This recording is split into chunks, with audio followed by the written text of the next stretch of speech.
Hello. Live! The finishing line, proudly sponsored by Hollywood Bets and the Hollywood Bets phone booth. I finally got to do your line. Yeah, I was waiting for you to do it. I never checked if Tom could hear us before we started either. Sound check. 1, 2, 1, 2.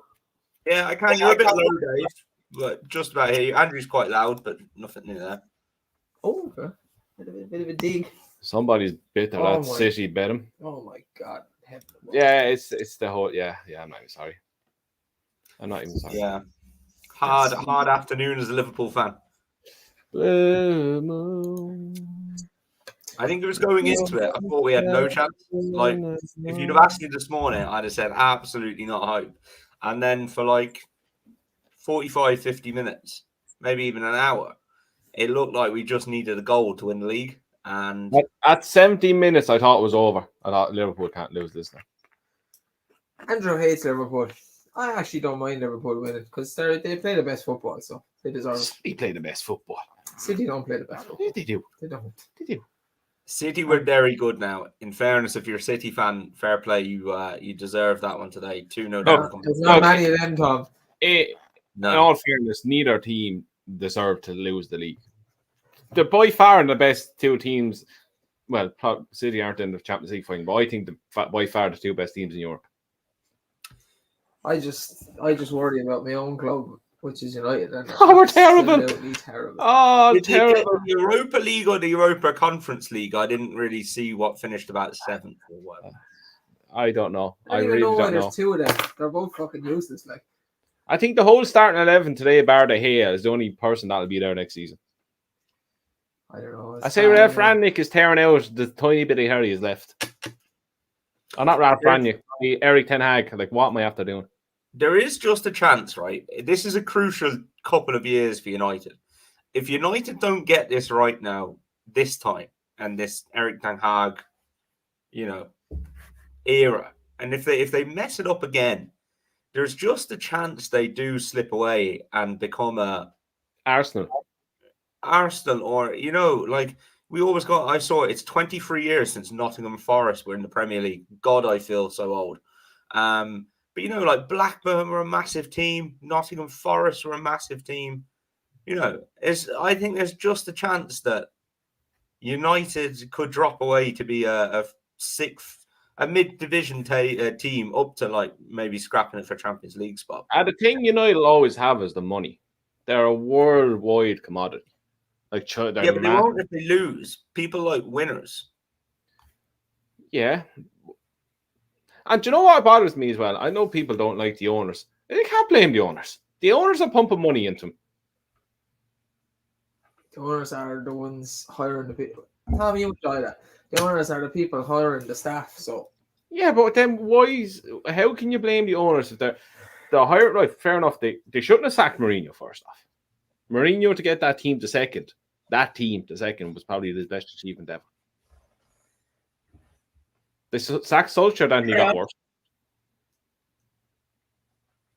It's like Liverpool back 10 years ago. We're gone. So when Gerard Houllier left Liverpool, it was, we got Roy Hodgson, all that kind of stuff, and took Rafa then to get us back. And Klopp has just, brought us to the next level. He's just a dream manager, isn't he? So, Tom, sit back there for a sec, get your glass of wine, and listen to this. Just sit back. You'll enjoy this. Okay. Get your glass of wine. Hi, Andrew. You always slag Tom for using the value word and betting each way horses at 4-1/9-2. Yet, you done both in your column yesterday. Each way. Strange. I done. Elaborate. Please. I done Buckaroo, and the value, Dave, still didn't fucking pay. It still didn't pay. I knew he'd be drinking the wine. It still didn't pay. I went with Tom's theory for once. And funny that, it still didn't work. Buckaroo still running. I rest my case. Never, ever again. It's like, all right, I'll listen to Tom for once now. It worked with Honeysuckle back in the day. I'll see. There's one horse to beat, really. He finished second or third. It's not a great race. It's a glorified Group 3, really. You both also Value doesn't pay, Tom. Value doesn't pay. And I put it into my own words and it backfired like a motherfucker. Value doesn't pay. I never fallen for that again. It is literally the definition of what pays. Value. I've yet to get paid from value. You've yet to get paid yet. Like, there's no argument to it. Like, I tested the theory, Dave. The theory was tested twice over the weekend. The theory failed visibly twice over the theory weekend. that you back a horse at a bigger odds than it actually is to win a race, and you make money in the long term. That's down to you. That's your own opinion. You think the horse is bigger. I'm not getting into this. Dave can take control of the show. Take control of the show. Take control of the show. We're not getting value bullshit because over the weekend it was wrong again twice. Wrong again twice. United are all about maths. United are no, they're not that bad. No, Goshen's not that bad. Goshen's not that bad. Goshen teased you that is going to come back. United are just getting worse. Laying Goshen on the flat. That's what pays the bills. Anywho. Or how? Who? Anywho. Either or. Come on. Get on with it. We're here to talk about the Group 1 races over the weekend in Ireland at the Curragh. Some good racing at the Curragh. We have another Royal Ascot pick. Oh, shit. Andrew needs to look it up right now. We have another... Too busy watching football today. Another, not strange case, but a bad case of drugs in Ireland again. Thought you were going to say the Gordon thing he put into Thought the you were group. going to say the Gordon one. In Ireland yet again. And it's continuously happening. And first and foremost, Jesus. They're like London buses, Tom. They all come along at once. Oh, cool arcade. Oh, cool arcades. Oh, as you just said to Andrew, the world wants winners. We'll have new Pimlico owners. You get rid of me and Andrew. Nobody cares. Last week you were getting rid of me. Now he's getting rid of us. Yep. We are. We're really kicking on a bit now. I just want to check some stat before I go and say it. Look, I've been celebrating since Thursday. I'm absolutely wrecked. It's going to take me a week to go over this now, to be honest. 2 runners, 2 winners now this season. Cotty and Cool Arcade, 100% record. Top 10 in the National Hunt Owners title. We are right now. Well, that could have changed this weekend. No, it hasn't, because the flat was on. So yes, we are still there. So very happy. And we still have Baron Royal to come. Yeah, we still got a couple of nice ones to come as well. So 4 out of our 6 horses with Henry have now won, which is a pretty good strike rate, if I don't say so myself. And delighted with him. We, as Rachel said in her interview afterwards, like, to be honest, we thought he'd do that like all last season, and for whatever reason, he didn't do it. He had a couple of excuses nearly every time he ran, but it was good to see him put it together. Roll on kicking on with him. I think chasing's going to be his game. He's a big scopy horse who jumps well. So, he's going to be a fun one to go chasing with. And Cotty's A1 after the last day. So, really, you should have a summer to look forward to now. It's just nice to, get back on the board and kick on. Our strike rate now looks okay. So since we started in Ireland, we had five winners from 36 runners, 14%, 11 placed horses, and just under 60 grand in prize money. So, tipping away nicely now. You were knocking on the door for long enough. You were due a bit of luck, so there you go. Yeah. Good couple of winners. 3 winners in as many weeks. Excellent. He'll be up on his price. Yeah. Economics and all that. Who's that? Oh, jeez, who's back? That's totally thrown me off my train of thought. I'm glad Liverpool beat Wolverhampton today, though. They put it up to us quite well. So. We asked people to leave naps and next best in the comments on Wednesday for some Hollywood Bet merchandise. I will check that out on. Let's do it now. You tell me when to stop. No, because we have to make sure that someone picked an actual winner. When I checked earlier, I couldn't find any winners. So I will Roll over. check Next week, tomorrow. roll over. I will check tomorrow, and I will have the winner on Wednesday. And if there's no winner, we'll go whoever came closest, maybe, and we'll have a rollover again. Yeah, roll over. But the racing, 3 Group 1 races. There's some other Group 2s and Group 3s. Some good racing from Friday onwards. Andrew wants it to be called Weekend Heroes. No, I don't. I just done that for. But we're going to start with the 1,000 guineas today. I think it was the most impressive winner of the weekend, in my opinion. I'd wait to hear what the lads think. But Homeless Songs, I had said Wednesday I'd like to see her put 2 runs back to back. She really did today. Travel like the best horse. A lot of speed. She's by Frankel. Probably would get further, but Dermot Well was saying after the race, Coronation Stakes at Royal Ascot looks the obvious target. She just seems like she has a real smart turn of foot at the end of a race. So she duly went and bolted up today. What do you think, Andrew? Mighty impressive, Dave. Yeah, you could pick her out. I think 2 furlongs out. You see her coming out wide. She got a lovely toe into the race by Henry's horse. Up to about 1.5 furlong pole. But geez, the turn of foot again was so impressive. To me, I think she's an out and out top class miler. I wouldn't even contemplate stepping up and trip. I think this is her trip. She'll dominate over this trip if she keeps sound. As you said, she's at the backing up 2 good runs now. And I think the world is her oyster now. It'd be hard push to take her on it. I've got now after that. Tom, what do you think? Yeah, I thought she was great. I said on the show on Wednesday she'd be my play at the head of the market. She drifted like a barge. I think that's down to Dermot Well's form, to be honest, because they even said straight afterwards, like the last 6 weeks or so just hasn't been in good form. He's 1 out of 21 now in the last 14 days, and that's her. But my God, she was mightily impressive, wasn't she? I was watching Stargirls Amal, Henry's horse, who there was loads of money for. And I thought she was coming into the race lovely, and I thought I had a right chance of winning with her. And then your eye was drawn straight to the outside of her, and there was one good even better. But to go and win a Guineas by 5.5 lengths, like, it's a very, very good performance. Seeing she got a racing poster rating of 120, which is huge. Like for a 3-year-old filly to go and get an RPR that big is massive. She's beat the right horses then as well. Tuesday was second. Concert Hall was well fancied. That was third. And Stargirls Amal was clearly well punted as well.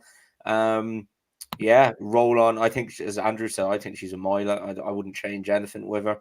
The one I would take out of it was there's a lot of money for Purple Pay as well, who William Haggis was talking up a bit. So I thought she ran well. I think she wants to step up and trip. So I wouldn't be surprised if Henry's horse was sold.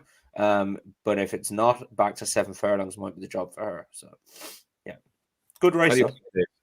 Yeah, no, I thought she was wicked impressive. She said she could pick her out a long way from home. She was traveling like a dream. She did beat the right horses. Agartha, I think, was 5th, and she's ran well in every race. 2-year-old, 3-year-old. Tuesday, franked the form of the English Guineas, which is being franked by Cachet as well. So she battered her. And Concert Hall, I thought, ran a decent trial for the Oaks. I'd step her up and trip. Now she looked not slow, but when they were all quickening away, she was in trouble and then stayed on to the line. So I think it was a wicked impressive performance. I actually think she'd have a right good chance against the Colts if they eventually go down that road. Obviously, getting the allowance, I would say she'd stick to fillies next time, Coronation, but maybe then go Sussex Stakes, something like that. But I reckon she's very good filly. And I'm quite happy to be wrong about her. I thought she wouldn't put 2 runs back together, but she did. Look, she's clearly after coming on from her 2 to 3-year-old career, and I'd love to know what happened to her last year. She bolted up on debut and ran really poorly in the Moyglare, and then even worse, the probably just babyish Irish Champions weekend. Well, yeah, Frankels tend to kick on as 3-year-olds and 4-year-olds, so that would make sense. Speaking about the Colts, Native Snail Trail. What's that? Native Snail. Native Snail done the business. In my opinion, He needs stepping up trip. He Dave. needs stepping up and trip. He done all he could do. I think the 3-year-old colts are starting to catch up with Native Trail. He seemed a long way ahead last year, and he's quite impressive winning last year. But yesterday, I did not think was impressive. I thought he looked kind of slow, and he won in spite of the trip. I'd like to see him personally now maybe go to the Coral Eclipse and step up to 1 mile 2 and see what he could do with that. Tom, what you think? I know you like Native Trail last year. You saw him up in the Curragh. He's a big horse. He even said it again yesterday. He's a unit. It's like he's a bit fat then, isn't he? 3 mile chaser. He's very big. Yeah, and that's kind of why I liked him last year. When I saw him up there in the flesh, he was a big boy, like a big, strong lad. And Dave, we were talking about it after the race. I think this is the case that I just think maybe they're catching up with him physically. He was a stride and a step ahead of them last year, but I think they're catching up to him now. So interesting to see where they go with him, and what he can do next time. I think Charlie Appleby's still got there 2 very, very good horses on his hands in Native Trail and Caribus. For New Energy ran a cracker, an Imperial Fighter as well. I do think that lets the form down mildly. I don't think they're not in my eyes anyway, proper Group 1 horses. Wexford Native, I was very sweet on him each way. Of course, he finished 4th. Just like Stargirls and the Guineas, massive 20-1 shot each way, finished 4th. So the Guineas wasn't my friend punting wise this week, but 2 very good races. Native Trail, I'll stick on side of him, but I do think it's going to be a little bit more difficult for him than it was last year. And Wexford Native stayed on well. We'll see where to go. Buckaroo was disappointing. Any ideas? I just reading the thing here. It says vet said the colt had a small wound to his left hind coronet band, which is the top of the horse's hoof. But otherwise was post race normal. So he maybe gave himself a bang, but yeah, he was a bit disappointed. Andrew? Start with Native Trail. To me, he didn't look happy at any stage of the race. I don't know whether the ground was after getting tacky the way it was after drying out for the rain during the week, where it was the trip. I don't know what it was, but even coming out of the stalls, you had to get niggled away from it straight away. It's wasn't an impressive win by any stretch of the imagination. It looked at the stage we were saying, Jesus Christ, he's going to get beat here. When we were watching it, but look, his class got him through it.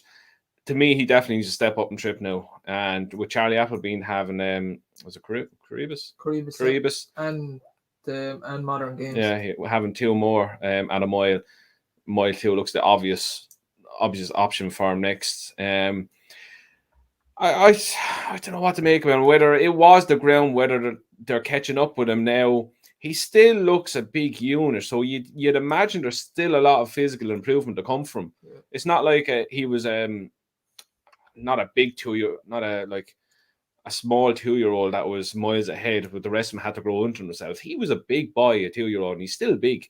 So I don't know whether he just didn't enjoy whether it was tacky ground or not, whether it was three races in quick succession. He wasn't going to show his best, but look, a mile and 2 next time would be the obvious choice for him, especially with Charlie Appleby having another 2 top-class milers. Obviously, the second, go on. No, I was just going to throw that out there as well, Andrew. It's only 21 days from his Guineas run in Newmarket, so maybe that's left a little bit of a mark on him, and he'd had a run before that, as you say. So I'm sure to finish second or whatever in the Guineas, like he must have had a pretty hard race, whatever way you look at it. So maybe they just give him a little break now. Yeah, look, second and third probably take a gloss off at Tom's selection. Wexford Native looked like he was coming out with a challenge as well. Buckaroo again disappointing. He was in a good position coming into home turn out wide like he done the last time, but just didn't pick up. Whether that was again too close of 2 good runs. He had a hard race first time up behind Pisvedil. He won really easy the last time, but as we know, God only knows how much that took out of him. He's a horse I'd give another chance to, but It's a hard race to make heads or tails of. Nature Trail, you definitely go on again with him. I just take it into consideration that 2 runs he had previous to that might have left his mark, and his clash just showed. Yeah, look, he done all he could win. I do agree with Tom in the sense that the horses in second and third probably haven't added substance to the form. But what I would say is anything that kind of was up near the top dropped away, and they came from the back, whereas he was kind of sitting third or fourth and still managed to win. So probably good in that sense. But I agree with Stephen in the comments that the 3-year-olds probably this year aren't as good as we might have thought going into the winter last year. Do you think? Yeah, I'd be fairly positive Boyd will absolutely destroy them all, give away. Yeah, I think I think Boyd's a bit of a freak, so take Boyd out of it. I don't know. I think the 3-year-olds are all right. I think they're pretty good. We'll see midsummer, but I'd be with the 4-year-olds at the moment, even giving the weight away. But I do think the filly is good. I would side with her now if there was a decent race and she was a decent price. Shocked for you to like a filly. Turn of foot. She impressed me. She was very good. She impressed me. She was very good. That's unlike him now for a filly to impress him, to be fair. On to the Tattersall School Cup, moving swiftly along. Tom's tip, Alan got on the business. He was off the bridle for about 25 furlongs and still managed to win. I don't know how. State arrests looked like he was going to pick them up and didn't go through. And Aidan O'Brien and Ryan Moore had a masterclass because how they managed to get that horse high definition to nearly win a Group 1 over 1 mile 2, and he looks like he needs 3 miles in a fence is absolutely beyond me. That's one of the best rides I've seen in a long, long time.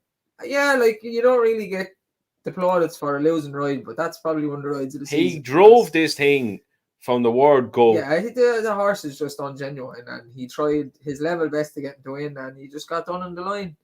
Alan Kerr Haggis is in crazy form at 40-odd%.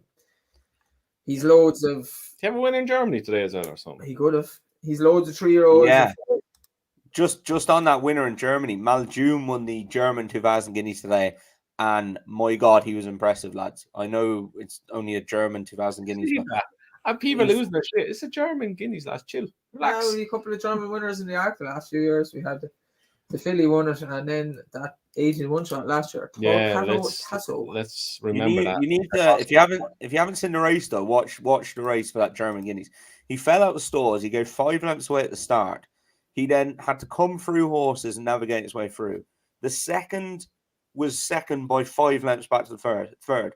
He kicked off the bend and looked like he'd stolen the race. And Maljoom came and chased him down and won by a length and a quarter. Mightily impressive. I'm telling you, people are going to knock that because they're going to look at it and say it was only a German Guineas. He is a bloody good horse, that Maljoom. Very good. Well, what I was going to say about William Haggis before we get on to Alan Kerr, and I see Maljoom was by Caravaggio, who's doing well, but Haggis and Tom Marquand, they have a lot of the Sea the Stars colours, and it's proven fruitful because a lot of the fillies and stuff by Sea the Stars and Colts are starting to win now as 3-year-olds and 4-year-olds. How 3 of them, I think, won this week. Yeah, and they're all owned by Sea the Stars owner, so doing well. But Alan Kerr, I don't know what to make of him. I know Tom likes him. He beat Adiar last year as a 3-year-old in I think it was in the Linkfield Derby trial early on in the season. He kind of disappointed towards the end of the season. I actually fancied him for the race out in Dubai. And he's turned the form around with Lord North. After how he ran in Dubai, and fair enough, it might have been his first run of the season, I was wicked disappointed. But he got his Group 1 today. Whether he will back that up, I don't know. Tom, what do you think? I know you liked the horse last year and you put him up in the forecast. Yeah, I think he will. I actually think a step back up to mile 4 is what he wants. He wasn't beaten that far in Maidan, but I'd just put a line through that. He'd beaten Lord North at Lingfield on the 26th of Feb before that. So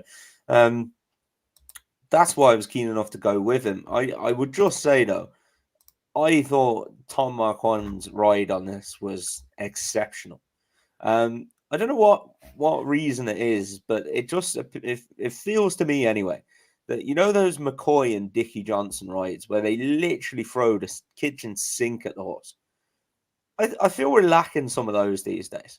I think especially on the flat, like jockeys will they'll ride their horse out and whatever, but they never seem to be like really animated in the saddle. And he really was, and he literally threw the kitchen sink at this, and he got it up, and I thought it was an excellent ride now, and I thought he probably made the difference, to be honest.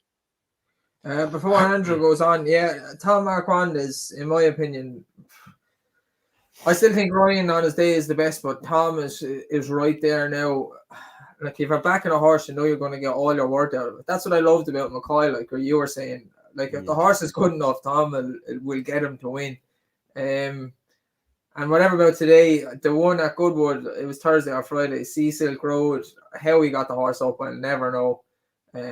She's a horse if you have a 0 to 60 handicapper or a Group 1 horse. You know he's going to absolutely give it everything.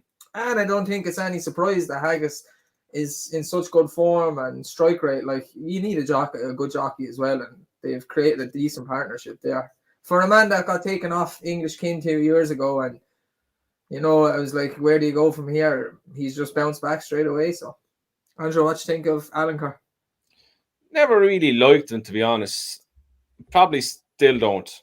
Look, to me, the group in this now, they're probably a lot of horses now that you see in different countries running in group races. I don't think they're up to much now if you put them over here against the top against 4-year-olds or open class over a mile 2, mile 4.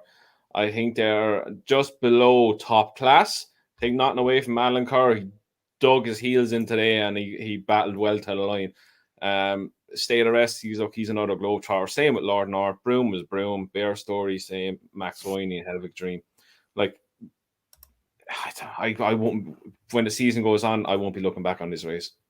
I think you'll see a lot of these in the Hardwick at Royal Ascot. It's quite a similar race, 1 mile 4 instead of 1 mile 2, but you'd see the likes of Broome and high definition in it anyway. So, which as I was going to say, what would you do with high definition now? I'd do the same thing again and see if it works. Yeah, that's all you can do, really. I definitely go up to 1 mile 4, but I would still go from the front. Because it was literally 50 yards before the line he was winning. Ryan gave him no choice. He had to race and be interested, because when he drops him out, he just doesn't do anything. He didn't have blinkers on today, did he? He had them on the last time, I think. If I'm not mistaken. Yeah, no, he didn't have them on tonight. See, another reason why I'm cracking Lafayette and running this, because that was run to absolutely suit him down to the ground. Yeah, well, look, he'll be back. We'll just touch on the Temple Stakes as well, because Tom tipped the winner, King's Lynn, and I know he's tipped him a few times as well. Last year, he was unlucky a couple of times and didn't look like he wanted to win a race, but personally, I can't see any of them winning the King's Stand. I think it's a poor race, but well done, Tom. Another winner. You had a good weekend. Yeah, well, I did. The getting touched off for 4th and the 2 guineas pissed me off now, but it's always the ones that got away. But yeah, no, look, King's Lynn deserved one of those, in fairness. He got to the front. I thought he had it won, and then he tried to throw it away again. He's just one of those horses. I wouldn't be backing him to follow it up, but he definitely deserved it anyway. That is such a lie. What? You would definitely back him again to follow up. You would. You were 100% going to back him to follow up. Look at what race he's in. I don't know. I don't trust him. I don't trust the horse, to be honest. You'll get giddy now around Ascot time. You'll be like, he owes me one at Ascot. It'll be it'll be like an Abel all over again. Dave will be sitting next to go on. I think you'll back him again, Tom. I do. Yeah. Right, let's comment down below. Yes or no? Will Tom back King's Lynn again? I'm going yes. It's going to happen. I'm going yes. 100% yes. Right, we shall move on to Kieran Cotter being fined. Look at the eyes. He got so giddy when you say Kieran Cotter. Being fined. This is Tom's corner. I think it was 27,000 and then further fine of 7.5. But basically, another drug story was found in a sample, and it was, I suppose, the equivalent of what EPO would be in a cyclist or someone in the Olympics, and in that it'd be a very serious offence of blood doping or performance enhancing substances. And he is going to appeal and said he did nothing wrong. Twat. And now Tom's Corner in the phone booth. Phone booth? In the phone In the Hollywood Bets booth. phone booth. I nearly missed it again. Fire away. Yeah, no, this is actually a bad one now. And it's like the cobalt thing gets the headlines, but it's when you actually dig into it for me that it gets worse. It's when they did their random inspection. They found no medicines register had been kept for a number of years, for which they fined them, I think, 20 grand, which seems, I've never seen that before. You'd often see people get done for not keeping their medicines register up to date, but never a fine that big. Which is, I think, where he might get off on that one. Not get off, but I think he might get it reduced. We'll see. But it was the fact that they went around. They found multiple different drugs basically around the place. They found syringes around the place.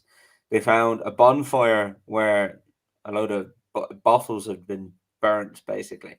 The whole thing just kind of stinks, and this is a case that would back up what people are saying about, you know, certain sectors of Irish racing. It really doesn't read well. And then he was represented by counsel who I don't think did a very good job, because he managed to give his evidence that he teamed up and was 50-50 with a guy called Danny Murphy, who had got in some new investment to the yard and had taught him some Australian racing techniques for training. I mean, just don't say that, you know. It's probably not the best thing to come out and say, but it doesn't read well. It doesn't sit well with me, and I think it's a really, really bad look, to be honest. That a fairly successful and decent racing yard in Ireland is operating like that. I don't think it's a good look. And look, I'm Kieran Cotter is the one who's been caught here.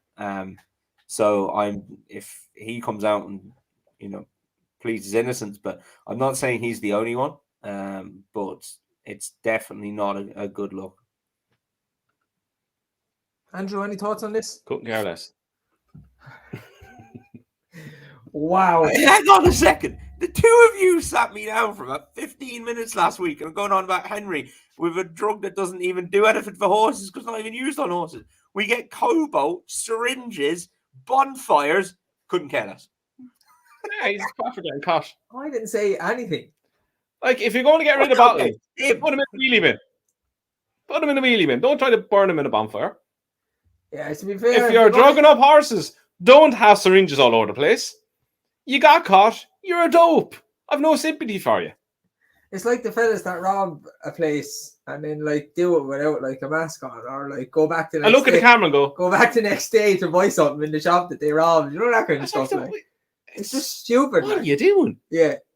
Or jump off a roof and break their leg and have to go to A&E, and then they're like, oh, you robbed the house down the road. What are you doing on the roof? Well, it's a long story. How's that show, America's Dumbest Criminals? Oh, remember that? Kieran Cotter, Irish Dumbest Criminals. Irish Dumbest Racehorse Trainer. Who knew Jim Bulger was right all along? Well, I'd love to know him. If there's that much drugs and that many syringes around, he's definitely not the only horse that's after getting a little outdoor stable job. We should say they did the same there. I always do that. I don't know. Tattoo.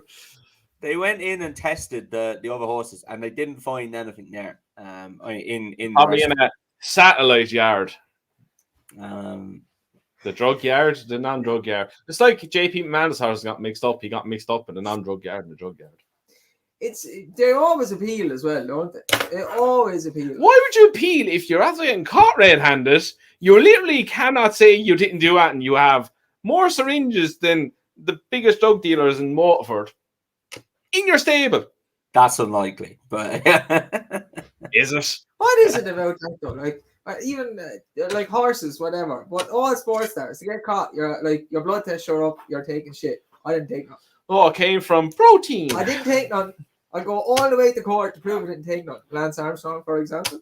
And then oh wait, sorry, I forgot. I actually did. Yeah, I remember now. I forgot those 8 years of my life where I was doping the whole time. No, you know what it is? It's a big TV company countering, right? We'll give you 40 million if you just tell us the truth. All right, yeah. I done a bit of EPO and a bit of cycling 2 o'clock in the morning to make sure I don't die, all that jazz. Michelle Smith as well. I didn't take nothing. How didn't she dissolve in the swimming I pool? didn't take nothing. You don't even look like a human. You're taking so much drugs. You look like you should be up in the Cumberland Mountains with your sheep and your sheepdog, not swimming in the swimming pool. And then the fellas that have muscles upon muscles upon muscles that didn't know they were muscles. That walk like this. But there you go. I think why he's appealing will be a prime example. There's fellas doing this now with weights bloody He-Man wouldn't lift. Man, go on, Tom. No, I think the reason why he's appealing is the severity of the fines. I think you'll find. I think it's fair. When you said to me 27,000, I went, "Is that all? Is that all you get fined now for absolutely drugging a horse up?" Yeah, I thought it should be more, to be honest, or a ban, a 6-month ban, or something like that. I bring in license suspensions for stuff like this that is clear and obvious. I thought it would have been at least 50 grand and about 6 months suspension. So did I. Poor big Gordo got done for sitting on a dead horse. He didn't drug any horse, and he got done for nearly a year. What's your thoughts on that, Tom? What, he sat on a dead horse? Got a dead horse, got banned, and he didn't even drug any horses or anything like that. Justice for Gordo. Yeah, and look, exactly. I know you're exactly right, Andrew. Gordon got his license suspended for 6 months, which I think was about right. I think we kind of agreed on that at the time. That seemed about fair. But yeah, I think I'd be going down the license suspension route. I just said that, and definitely, I think that's 100%. The problem is though. The problem is you put the license into your wife's name or you put it into Denise Foster's name. That's the issue with license suspensions. Yeah, they need to figure that out. But it's like I saw Gordo and this is obviously different parameters to the case, but like.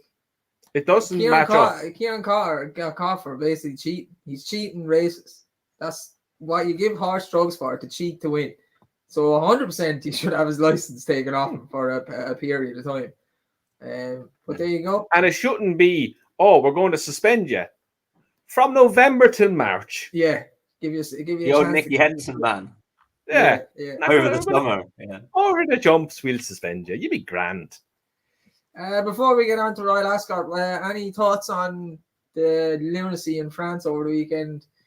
Jumping boxes and hedges and all sorts of everything. I think poor Willie's Bundle's horses thought they're on holidays. Honestly, that was the worst. And I said to you when we seen Classical Dream, I said he's not going to win. This chap thinks he's on holidays. He's as relaxed as I've ever seen him.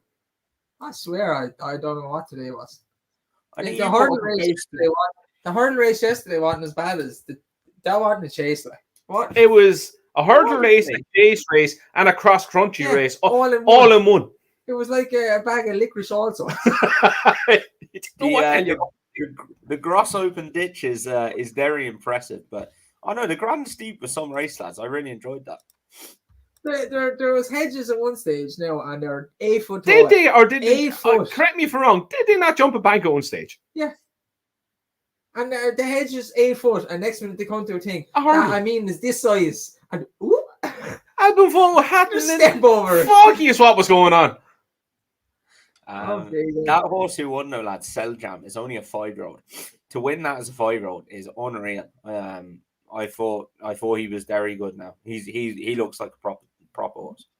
JP colours next year. Well, the Papo family own him, so they're very, very rich. They won't sell him because he can win so much prize money in France. But and people will say that, if he's so good, why don't they bring him over to whatever? But just makes so much money in France. Doesn't make it. Like that race today, 310 grand. This is the thing. If he has that much money, if we did not want to go over and just stick to the English and Irish, if you're French, and beat him, I'd win the money, to be quite honest. Yeah, but you have that much. You have to win the Grand Steeple Chase the Parry. You're a multi-millionaire. Just for the absolute shits and giggle, go in the Gold Cup. Tell you what, right? People with money never ever say one thing. I don't have enough money. I'm on with that. Just for the shits. Is that right, Tom? But if you're buying jumps race horses, you're not expecting that in return of it. When you ever hear a rich person, Tom, say to you, I don't want any more money. one that's Have about I ever heard a rich person say, "I don't want any more money"? No, there's a reason people who have that much money have money because they want more money. I'm just on about like you have that much money, win whatever in France, then your last run of the season, run them in the Gold Cup. I guarantee you right here, right now, right, and I know you. If I put 310,000 in front of you, right there, said you won that today, right? Lovely. You can go to Cheltenham in a month's time and try to win a third of that, and stick it to the English. Or next month, I'll give you another 310 for an easy race that will probably 80% likelihood win here. When you're looking at 310 grand, you'll go, how much money do I take another 310, please. And Andrew, it's at your local track. Zero. That was, I think, the 600 grand. But if I have about 500,000 or 500 million, 500 million in my bank account, I'm going to Cheltenham. The other thing as well is it's Cheltenham to the Irish and the English. French couldn't give a shit about Cheltenham. Auteuil is their big meeting to go win at. And it's like winning at Cheltenham. I don't get the attendance in French race. It's like 40 people there yesterday and today. Shocking. I thought it was brilliant that they decided to just, because Auteuil was running late or something, Leon just decided without anybody, we're running our races 30 minutes behind. And tough shit if anybody cares about it because we're doing it. They just do whatever they want, don't they? That was fantastic. Do what they want. They don't care. We should go to Auteuil. We should go over to Auteuil, the three of us. It's absolutely class. I want to go to the Arc. Yeah, I'd like to go to the Arc. And Tom, you're first this week. Royal Ascot pick. Let's get a good one here now. Come on. I've got one here now, lads. I have to get my phone for it because I have a guy who does times for me on the flat. He's my cousin Luke. Who, Dave, apparently Luke tipped Nap to winner as well. Christopher Columbus said that to us in the chat. So you'll have to go and have a look at that. Luke Wilson, El Cabello, I think, who me and Tom put up as well. If that's the case in the comments, then he will get some Hollywood bets merchandise. I didn't put that horse up anyway. He did. No, I think he was. Did he? No, I put a non-runner up. Oh well, I put him up anyway. Yeah, you got your value on it. Exactly. So this horse has ran an unbelievable time. No idea what race he's going to run in. It'll be in one of the handicaps, but it's Mashore. Johnny Murphy's horse, Mashore, who now looks an unbelievable buy. He picked him up for 40 grand as a Shadwell cast-off in October. He's going to finish fourth on his first start in Ireland at Cork. Not beaten very far, and then he's got an absolutely demolished a good Premier handicap at the Curragh. 19 runners, he's gone and won by 4 lengths easily. That was off 87. But this horse, by the looks of it anyway, is a group horse, and he should be rated at least 100. So I don't know what race he's going to run in, but I'm getting on Mashore for Royal Ascot. Probably one of those mile or 7 furlong handicaps. Can't think of the name of them now, but you'd have a good chance of making that, I'd say. Yeah, I think he's a mile 2 horse, so he could maybe go up and trip. So yeah, but look, even if you don't back him now, keep him on side for Royal Ascot. Mine is in the Platinum Jubilee Stakes, the 6 furlong Group 1 sprint on the Saturday. We'll be down in Tom's having a few beers, and hopefully she runs. And it's William Haggis's filly Sacred. She's ran one bad run in her life, the end of her 2-year-old career, which forgive any horse that. Came out last year, won first time up, which is important because we haven't seen her this year in the trial for the 1,000 guineas. Didn't stay in a mile in the 1,000 guineas. We didn't see her then for a while. She came back and won the Group 2 Hungerford Stakes over 7 furlongs. I think she's all speed. Ascot's very stiff track. That last half furlong is uphill, and the 5 furlong race is nearly like a 5.5 furlong race. So running to triple will be a problem. And if she turns up, I think she's a good each way chance. Clearly, like we've said, stable's been in form all along. She's owned by Cheveley Park, so they're clearly keeping her in training to try and get her to win her Group 1 and then off the stud. So Sacred for me in the sprint 6 furlongs on the Saturday, each way. I am going to the Commonwealth Cup, and I am going with Perfect Power. To me, this horse doesn't stay a mile. He was 6 1/4 lengths, 7th in the Guineas behind Caribus, and before that, he was a 1.5 winner over 7 furlongs behind the sale. Now, most of his winning last year was over 5 furlongs to 6 furlongs, so this is back to 6 furlongs, and we know he stays 7 furlongs. As Dave said, you can add on an extra half furlong to the sprint races. So I think 6 furlongs, but technically 6.5 when you consider the stiff finishes. He has buckets of pace. These races will be run to suit him down to the ground, and he's currently in 92 5-1 favourite first. There's a few horses in behind that still need to get to his level. He's a dual Group 1 winner. So Perfect Power in the Commonwealth Cup, 6 furlongs. I think he will take a lot of beating if they decide to drop him back down to 6 furlongs, which I hope they will.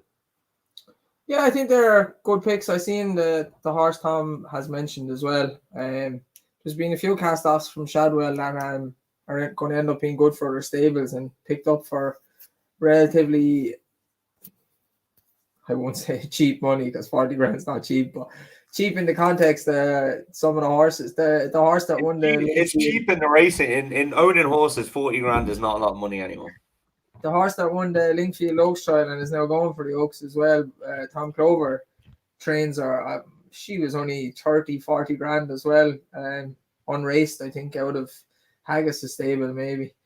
And now she's going for the Oaks, and she's a good chance in that.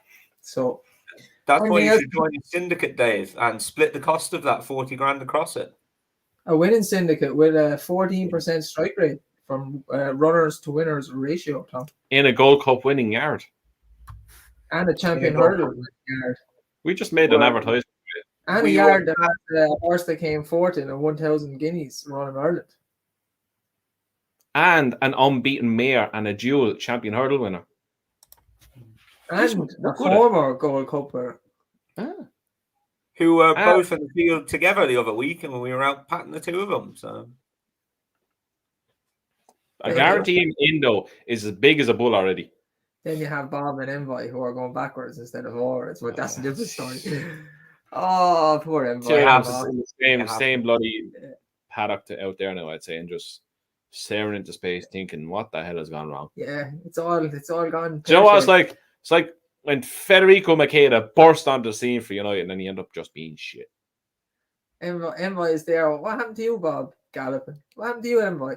No idea. I miss Tiger Roll. Gordo. On that note, we'll leave it.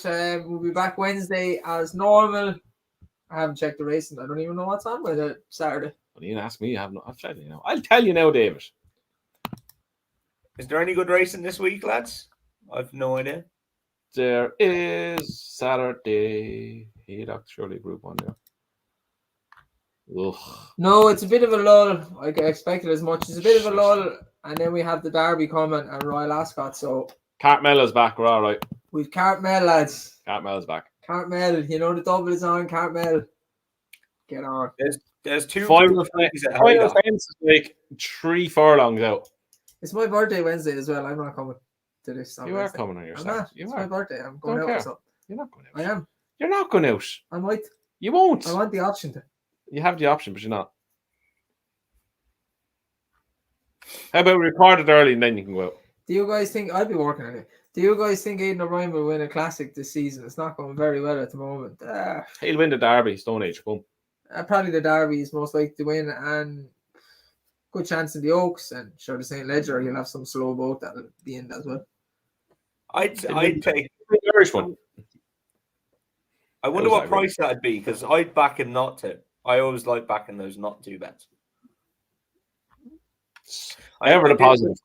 I did it with Paul Nichols. He was 5-2 not to have a winner at Cheltenham Festival once a few years ago, and he won the fucking Fox Hunters, and that was the only race he won. Passion of Pola. Passion of Pola. Yeah. He won the Fox Hunters.